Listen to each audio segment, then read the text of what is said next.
Well, I wrote a lot of notes here. I've got more there, but it was impossible to write them, and I got bored also. So I will try to say whatever I remember, and maybe we'll have a dialogue. I will start with something that Philip here commented and inspired my head to further thoughts. When we were talking about the breath, because this seminar is part of the series we started last year, the object of the respiratory drive, the breath, and the subtitle is, I forgot it, it's the Aposiopesis of Calligraphy, how calligraphy is silenced. I referred to something else that I said to a different seminar, that what is actually repressed is desire. We construct our desire by what is, through this repression we have, what we lose is our desire. And referring here, it's desire, it's a way of life. It's not a position, it's the present, and the present continuous of our desire in terms of grammar, it's our act. I refer you also to another seminar that the act, the psychoanalytic act, but the act of life does not follow the linearity of the signifier. It's perpendicular on the signifier, so it's one by one. If it's repetitive, then it becomes a doing, and it's part of language, it becomes language. It loses its incalculability. And Philip's very nice comment on the breath, it's how Aristotle calls the breath. It's psyche, psyche in Greek. We were talking about the pnoidoulogo, which I was not able to translate it, so I keep it like that. It's how the speech is being breathed, and we are kind of amphibian creatures. I will just comment that in Aristotle there is no sacred movement in the way he describes the breath, because the plants, the world, or the animals, there is a specific predictability in how they breathe. I put this breathing in quotes. People in our encounter with language and what is beyond calculation, we don't know what's coming in later. The only repetition is the drive. But in our practice, there is no fixed solution for the analysan beforehand. If we have that in mind, even if we orient the treatment into whatever we orient the treatment, there is no way to know what the analysan will choose.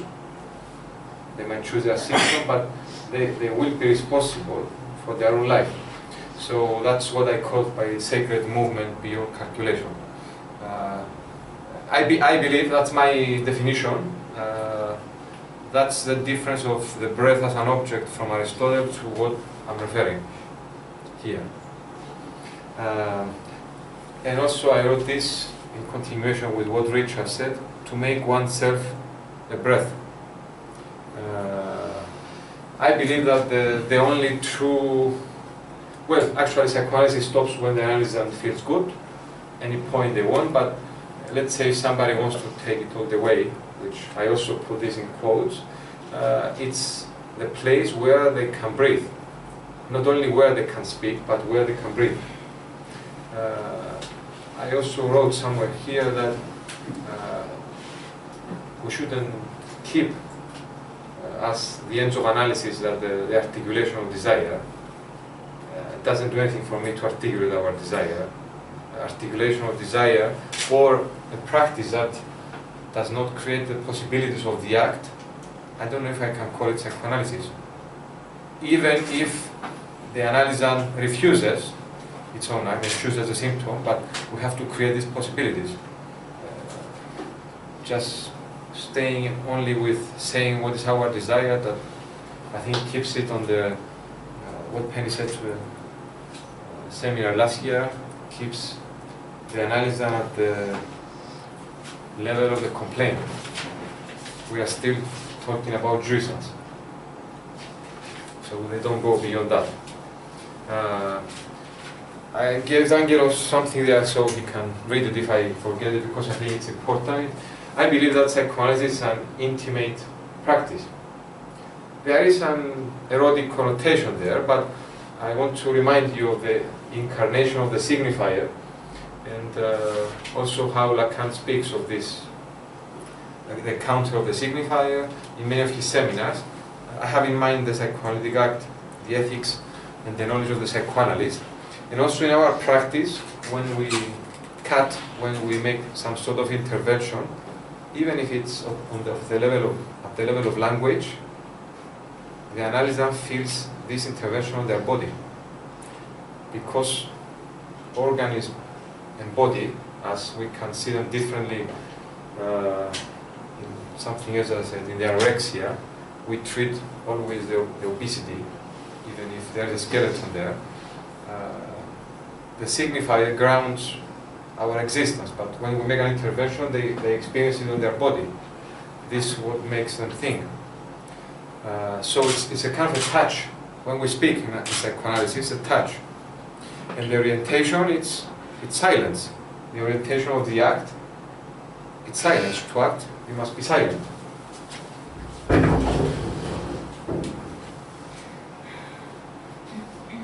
I'm referring to the being silent which has spoken.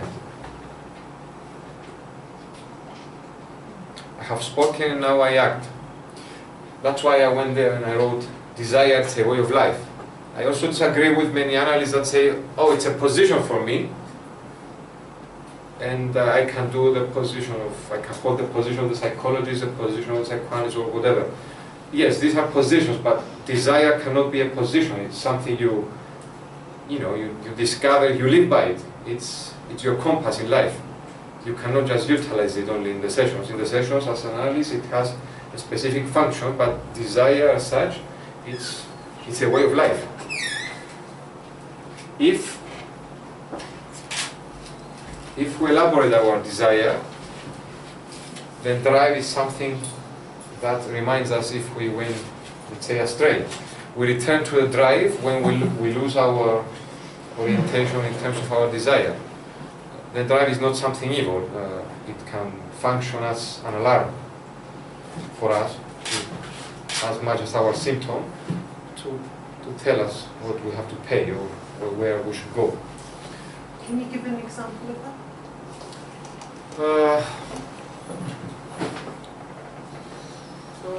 Okay, one more simple one. The panic attack in a specific lady I have in mind started returning because of, she denied the price she had to pay in terms of something happening in the house.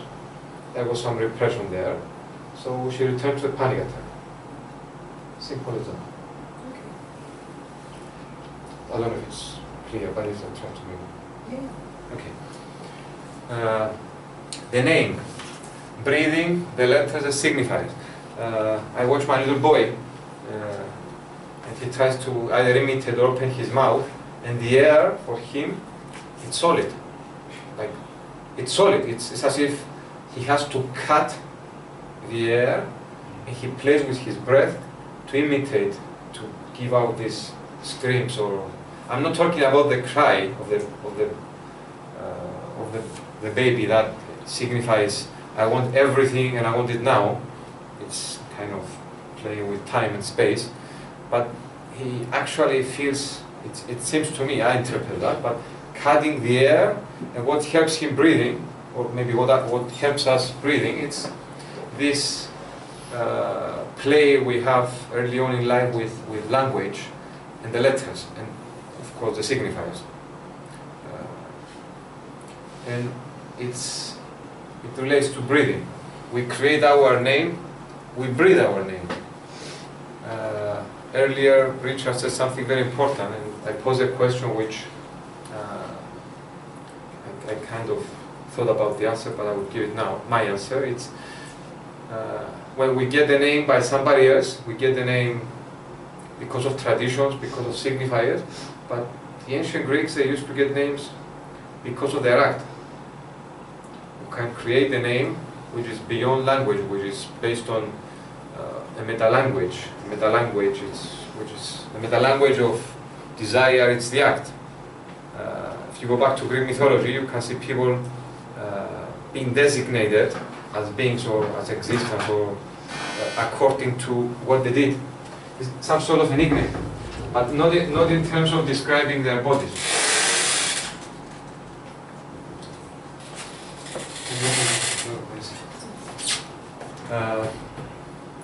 So I wrote here again, we are the act that has no name.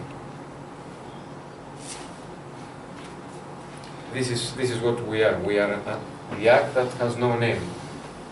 And I think it's a big issue for each one of us. I think it carries a big responsibility and a big price to abandon whatever names we have and try to get a name according to our acts, whatever that is, or those are.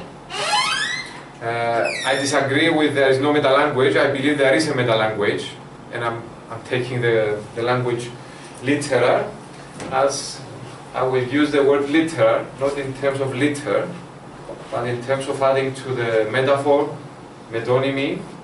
I would say that only the act can be literal.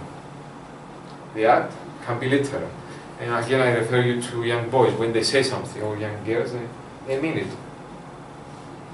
I think I had a discussion with Penny, and when my other son says, I think he said, I'm angry or I killed you, something like that, he was close to the truth. There was no... So, I'm introducing these things to have a discussion, but also to try to pose questions. Yes? Is the meta-language also a language?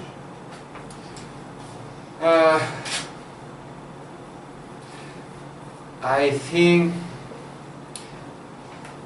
to have it's a language beyond the other. It's closer to some sort of neologism, but speaking to oneself, seeking nothing from no one. That's the act, some sort of an act. Maybe haven't been able to define it yet, but not a language in these senses. Maybe there is some distinctions from the function of the other. You're talking then about the one by one, then? Yes. You're talking about an intra-psychic Yes. process, rather than a meta-language is a manual that you could write, an encyclopedia that you No, could, no. Yeah, that's right. And that's why when I make the schema in other languages, they have this linearity. They can follow either from right to left or from left to right, but they follow a linearity. The act, this meta-language I'm referring to, is perpendicular on the signifier, or the act, the psychoanalytic act. Each one, it's separated by doing, Lacan also mentions that, because it cannot be repeated. If it is repeated, it goes on the side of doing. So one function of language is the repetition it has there. So maybe it's what Penny said better.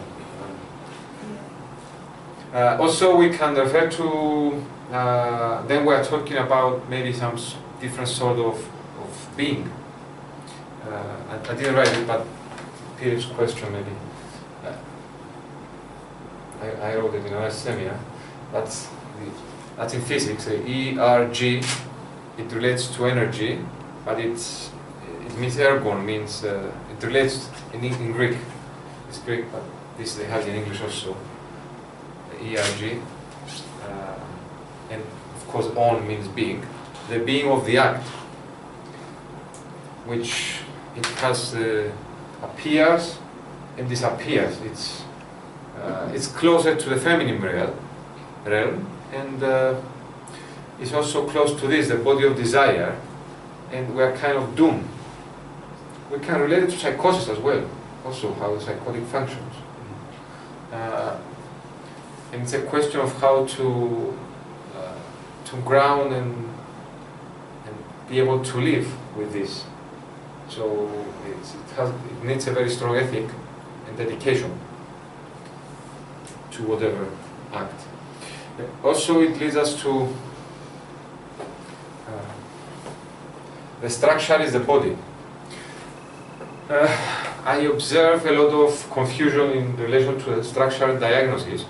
I agree with what we said earlier, taking time to make a diagnosis, and but I will bring some Latin American colleagues that they train their psychoanalysts in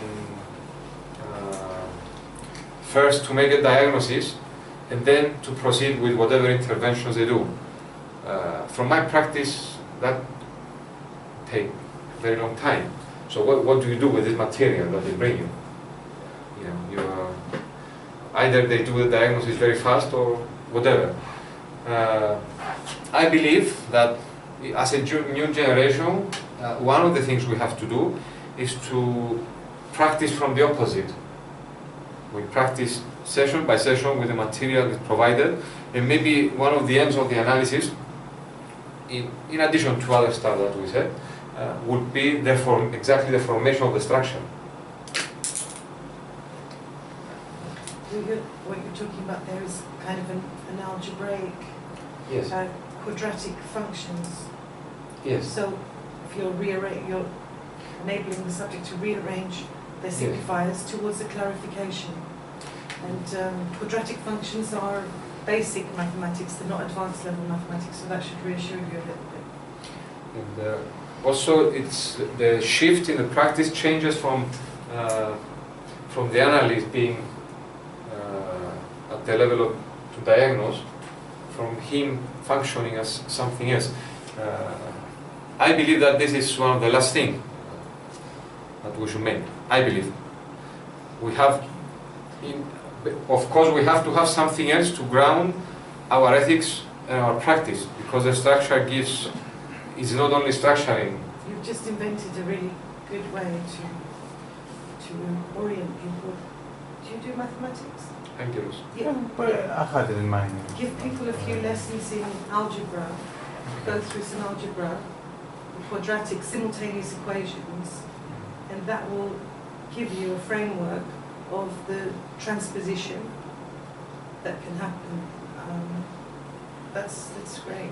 I had a question, and I think you just answered it. If this desire and the act is related to any topology, and then you said about the structure that is formed, that reminds me of a topology, this structure. Yes, there is topology, but I was looking at the theory of plasma. I keep saying, sometimes, not always, I keep saying, how you call Brichtis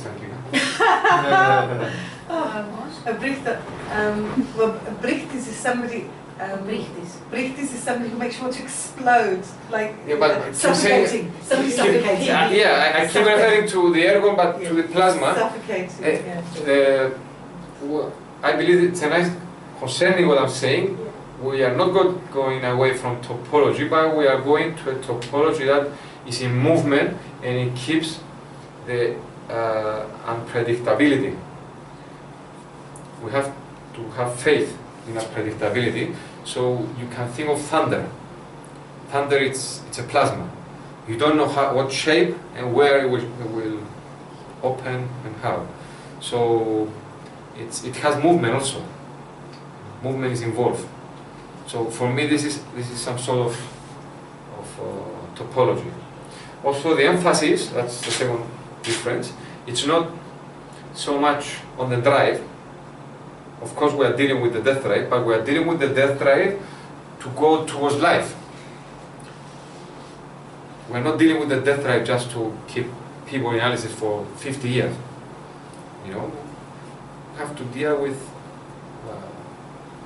find a way to deal with the difficulties of life, and sometimes in analysis they get caught into this listening the complaint too much.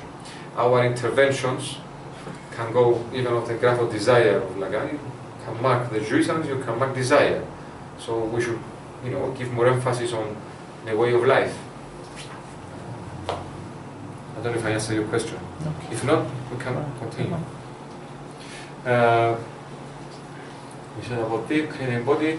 The act, in creating a body, the act replaces the image. We can go back to the Byzantine times, that they were really good with calligraphy, but also the prohibition in Islam. There was no image of God. That's why they developed calligraphy. So we have calligraphy instead of the image, instead of imago. We can make a lot of questions. We can ask a lot of questions from this, about the ideal ego, the mirror stage, whatever. But I want to refer to kinesis, to the movement. the constant movement. Okay? Constant movement gives stability. Fraction body, I'm referring to psychosis, if it has movement, it's kept together. Objects that are fractured, if they are in a, I don't know how to call it, some sort of movement, they are kept together. Also Lacan speaks about the three ways that keep the psychotics stabilized. One is, he speaks about the illnesses, the arts, and the constant identifications, but these are what they have in common. It's something that is being repeated. They are related to the drive, of course. Any questions? Incarnation of the signifier. That's the orientation towards the act, to the incarnation of the act. I'm not talking about an acting out. And of course, I'm separating jouissance from desire. Desire does not involve the other. You seek nothing from no one. How I read, when you say the incarnation of the act, how I read that is the analyst lends themselves to an incalculable movement and lends their body to let it happen. So the analyst as a personality has to step out of the way and respond in a way that is called for by the peristasis, by the particular moment of what's happening there. So it's a kind of depersonalization that the analyst has to be able to bear, because it's not something, it's not a technique or a strategy that the analyst can have calculated and formulated in advance. Does that chime with what you're saying? Yes, but while speaking, I remember something else. We are talking here in this act not about the other, but about the alien. I want to remind you that the concept of the other was developed by the philosophical concept of the same. I think a few decades before Lacan puts it together for psychoanalytic purposes. But we are referring to the xenos, which Freud mentions. I think it's unheimlich. but the alien. And I would like Angelos to say a few words about this, if you remember our discussion. Yeah. Our symptom is actually reducing the alien to another that we know about. An alien is a radical other. It's an enigma. It's the desire itself. Yes. And concerning the incarnation of the word, I will. That also I said to our seminar, but I will refer back to the three ways approached by three sacred traditions, by Protestants, Catholics, and Greek Orthodox. There is the symbolic dimension in Protestants, it's just symbolic. There is, it becomes flesh and blood of Christ in the Catholic communion. And also I had the speech with this very sleazy Greek priest, and he told me, we don't know, it's a mystery. So I kind of like that. Psychoanalysis is a mystery, that's the alien. The act I'm talking about relates to that. Can I ask if the alien other is the other of jouissance? I don't know. No. The alien relates only to desire. Yeah. It's jouissance. Jouissance comes on the side of language and repetition. It's not original. It's the subject is driven. Whereas this is, and Lacan talks in seminar, I think it's seminar 11, where he talks about the ethical status of the unconscious. You know, in the parapraxis, when we make a slip, it's when we're in bad faith in some way. It's when we're giving up on our desire. So there's an ethical status at stake. So it wouldn't be the other of jouissance. So the enormous programs we have to contact alien life is on the side of desire, not on the side of jouissance. I don't know. I don't have involvement, so I wouldn't have Or is it anything just a else. kind of xenophobia? I don't know. Apparently, we're not trying to contact alien life. Apparently, alien life has been on Earth for a very long time, and we're working very, very hard not to know anything about it. I think that's a perfect example how we reduce the other to another that we know. We are searching for the similar other to us, like the alien life.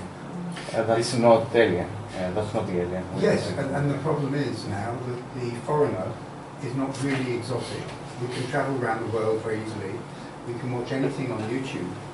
Yeah. The foreigner as exotic is different, hardly exists now. So that's why I think there's such an interest in discovering alien life.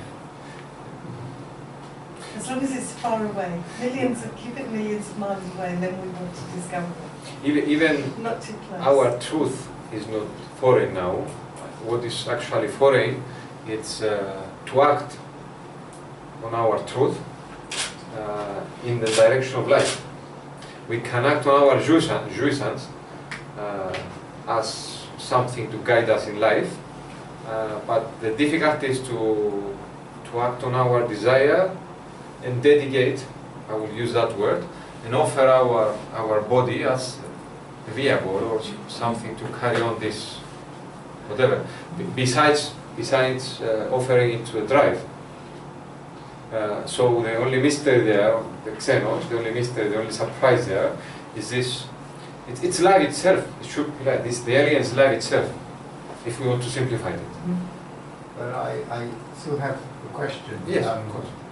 About the economy of jouissance and desire, because they're not the same, of course, but they have a life that is partially the same. So if we're being anthropological or sociological, it may be that you will want to enjoy somebody who lives in the next village, or you want to marry a foreigner, or have sex with someone who's completely different in some way. So there's a question about the division between jouissance and desire, and it's one which gets worked out in each analysis. Yes. But it's interesting, again, that difference between the desire places the object at some distance, and the enjoyment that the subject has is always kind of in proceeding towards the object. But usually human beings don't do too well with their jouissance.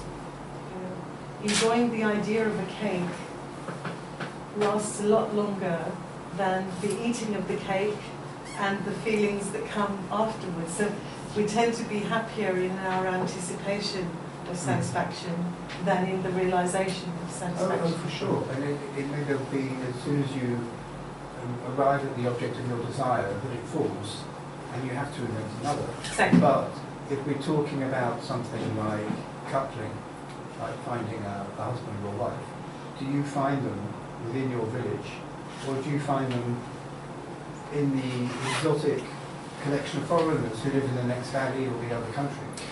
There is a question there.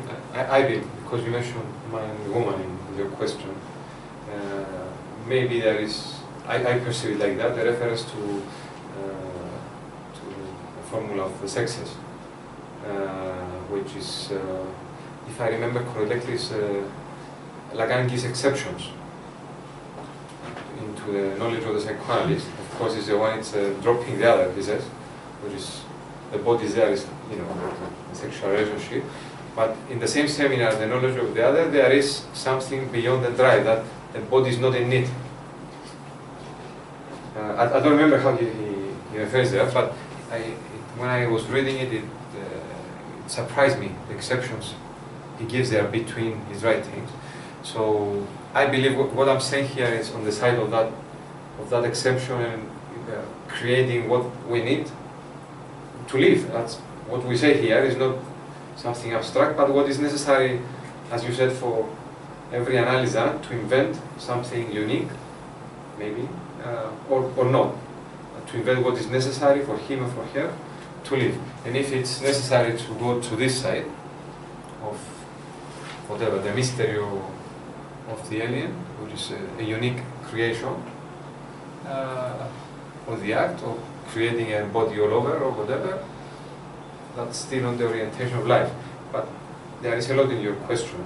We can speak also about sexism. I think you should do that today.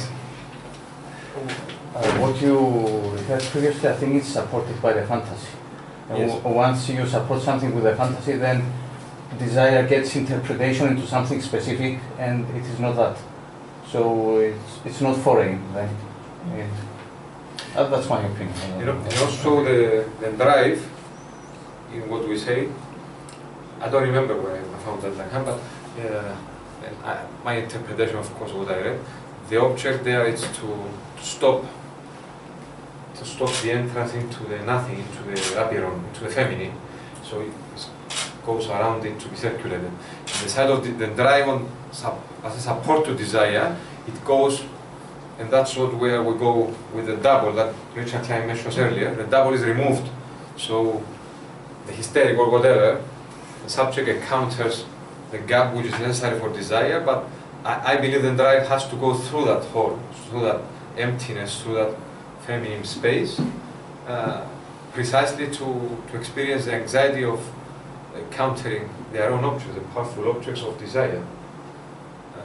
The drive actually is kind of the double there, stops the possibility of desire. That's another way to speak about psychoanalysis. So we've got the. I want to read you something actually. It was too big, I couldn't put it there. Usually I don't read in my seminars, but kind of like this one. Psychoanalysis is an intimate practice. When we cut, I said it earlier, but it's at the point that we touch the body of the analysand. If the incarnation of the word is literal, and it is because it takes over the flesh, then the orientation of our practice ought to be literal as well. Truth cannot be considered as such if it is not accompanied by the act. In the knowledge of the psychoanalyst and in the act, and in the ethics seminar, it is about the binary faith or arts. It's a very important binary even before Lacan about religion. The conflict in the religions. Is it faith that will save you, or is it your acts? And Lacan mentions that, I think I found it in 2 or 3 seminars, or maybe it was in the same one, but I can give you notes another time. But what I can say here, an act that is not moved, that's the answer to that binary, an act that is not moved by faith, it's not an act. Or a psychoanalyst, how do we get our analysts? If they have no faith in analysis, we shouldn't get into, after our first interventions, if they don't have faith into this, into finding their direction in life, we shouldn't get them in analysis. It's about faith. It's an act of faith, yes, psychoanalysis is an act of faith. And you cannot separate the two. That's what makes it a risk. Yes. Yes.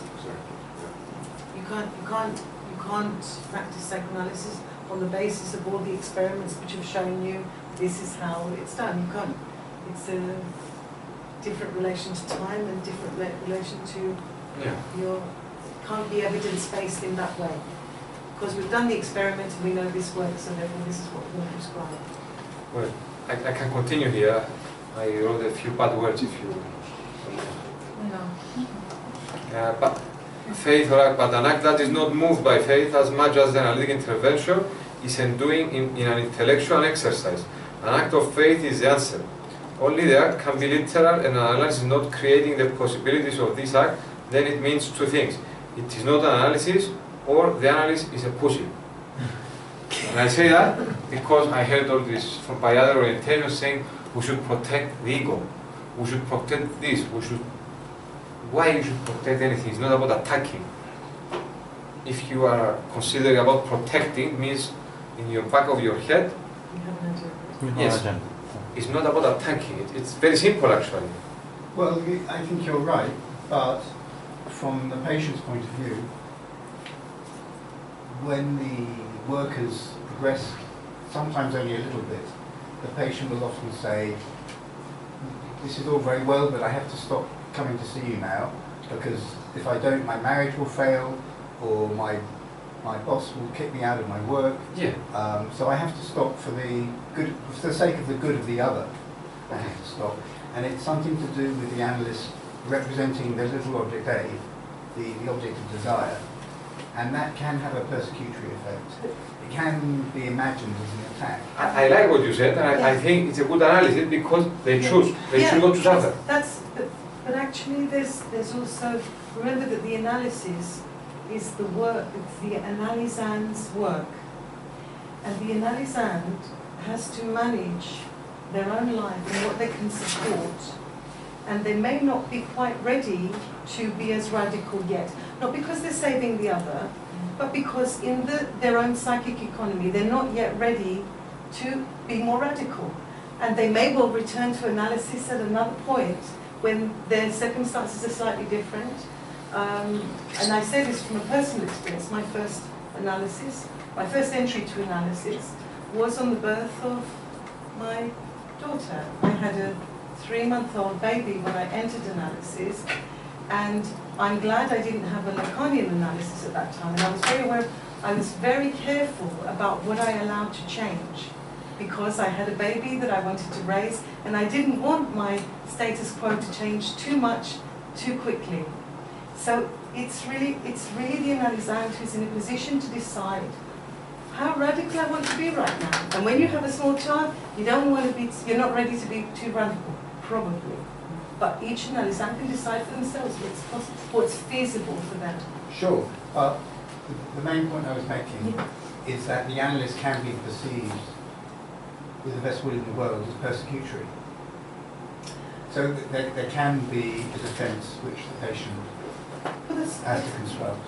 But without necessarily blaming it on the analyst, the analysand that intuits quite well that there's a threat to their current arrangements. Even if they don't, I mean, you're talking about it being translated as a negative transference, but it doesn't have to be a negative transference. It's a real calculation by that particular analysand that if I mess too much with this, I won't be able to continue with my other projects, which are actually very important to me right now. And I want to manage them better, but I'm not ready to throw it all up yet. And that's, we can work with that. Sure.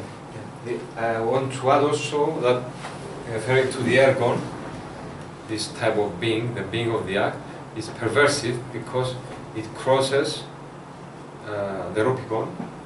It crosses what used to function as a law. And also I would say again that Lacan refers to the Freudian asceticism in the first pages of the Ethics, and he says we have failed. I think we haven't been able to create a new ethic. The new ethic can be created when we cross whatever we have to cross. Number kills the faith. Desire can be interpreted by this act of faith. And the language I'm referring, it's a language with you. It's better in English, that one. That's the best I can do with the pnoidu logo, as I wrote in Greek. It's lang, with the lungs. Language. And the last thing I would like to say is about the Gentile and the Jew who knows how to read. We go from there, from reading, we go to writing. The Gentile who knows how to write. And if you want, you can say a few things about the writing. Not what is written, but what exactly is written. We had a conversation about the letter. My perception of the letter was that the letter is not what is written down, but the very act of inscribing it.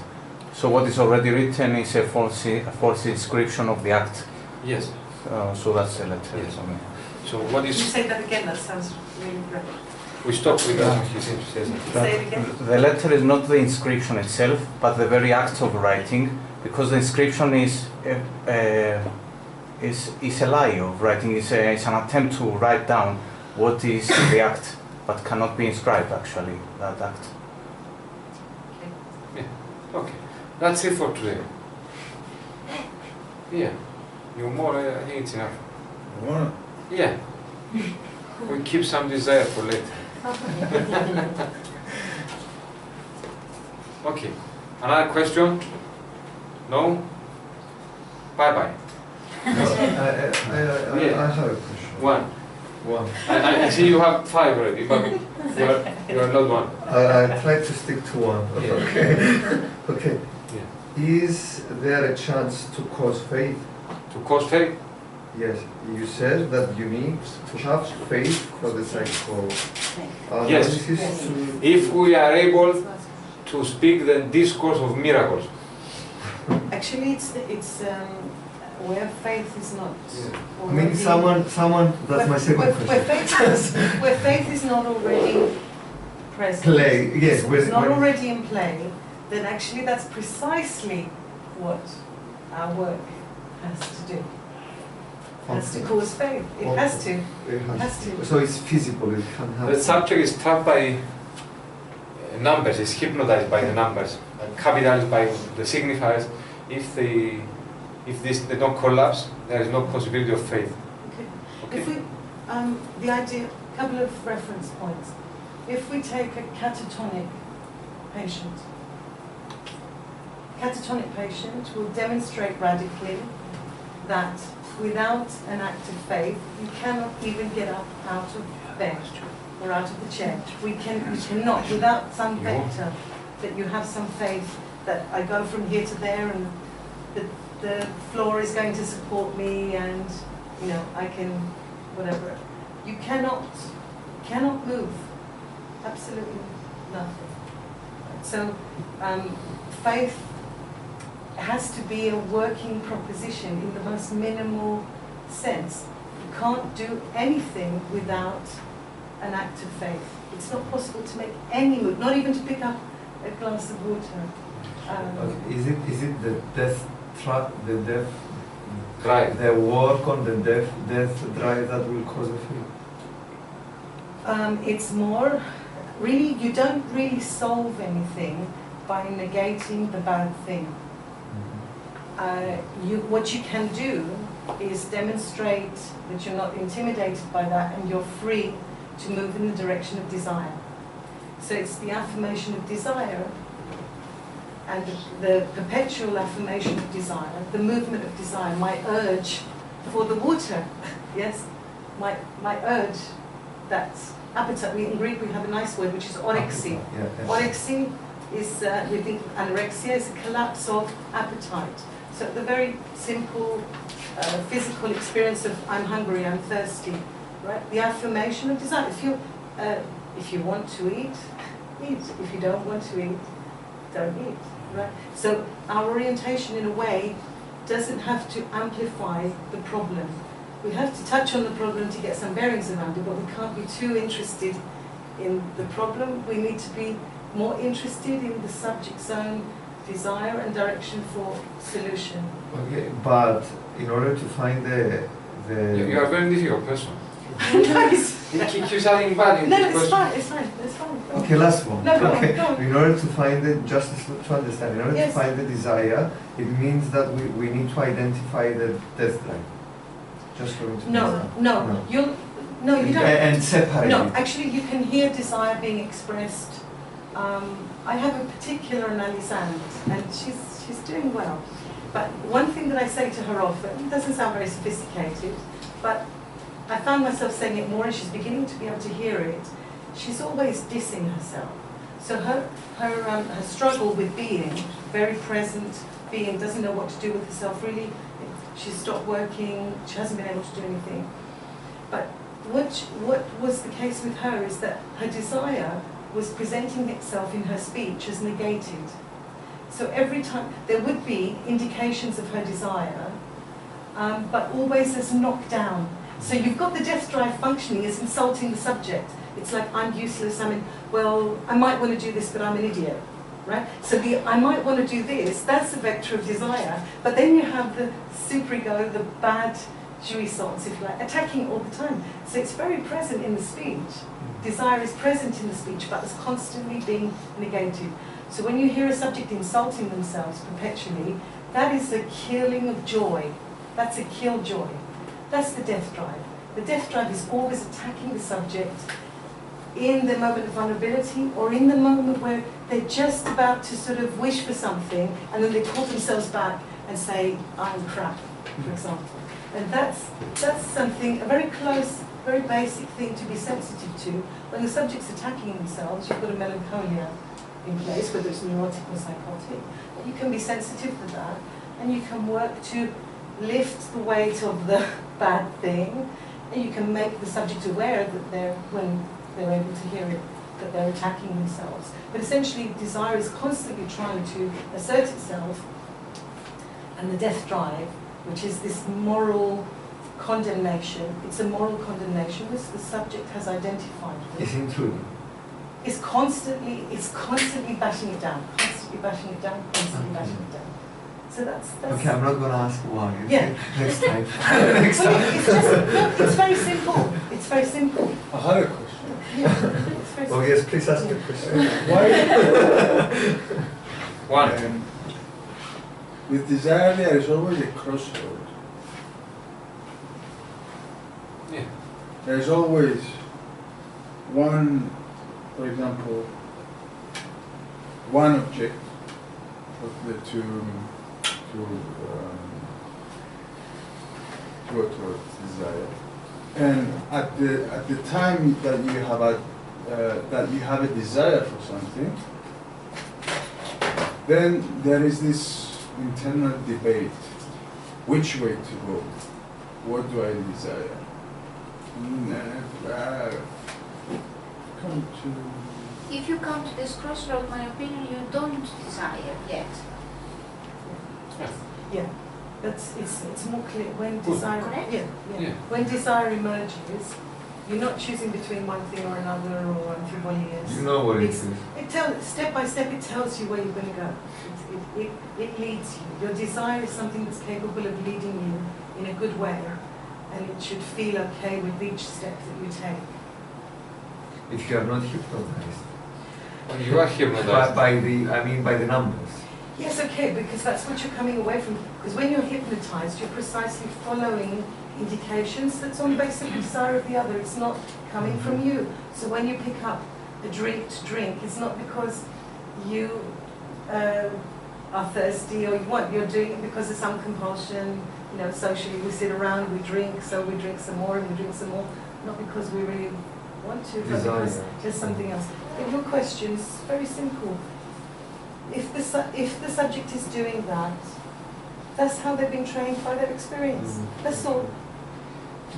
You know, you speak Greek because that was your environment. That's what you learned. In a way, it's not a mystery in that sense that we're talking about. Why does a subject do that?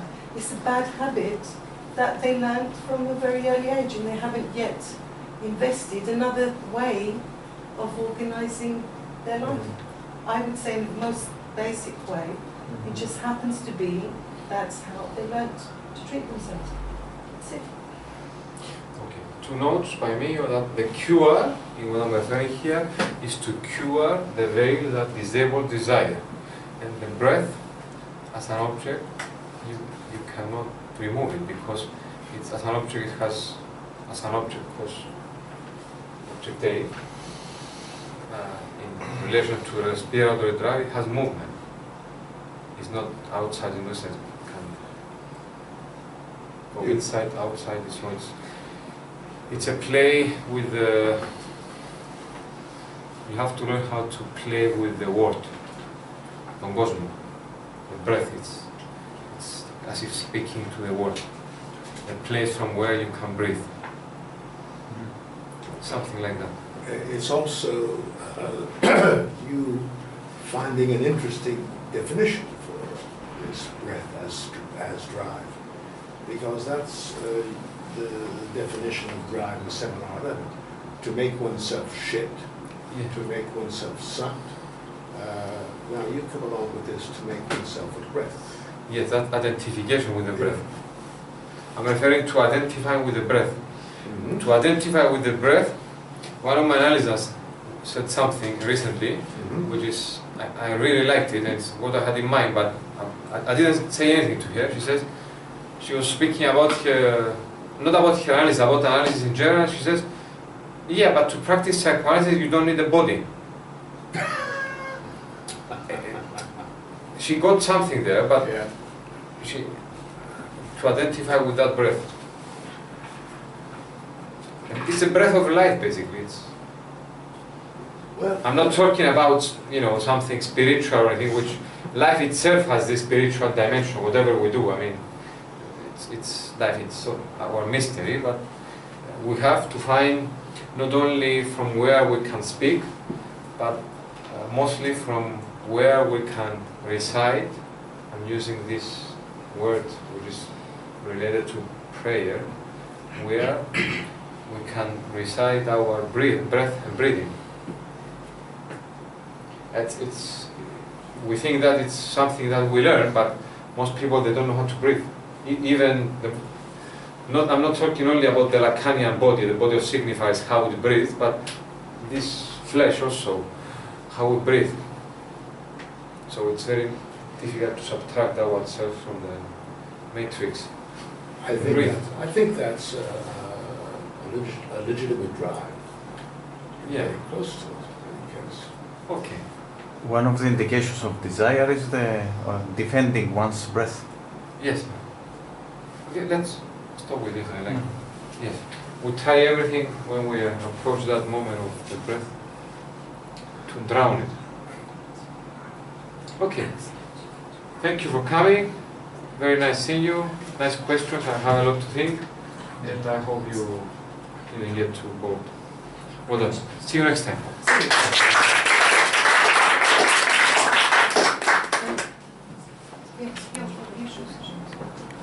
Bye bye.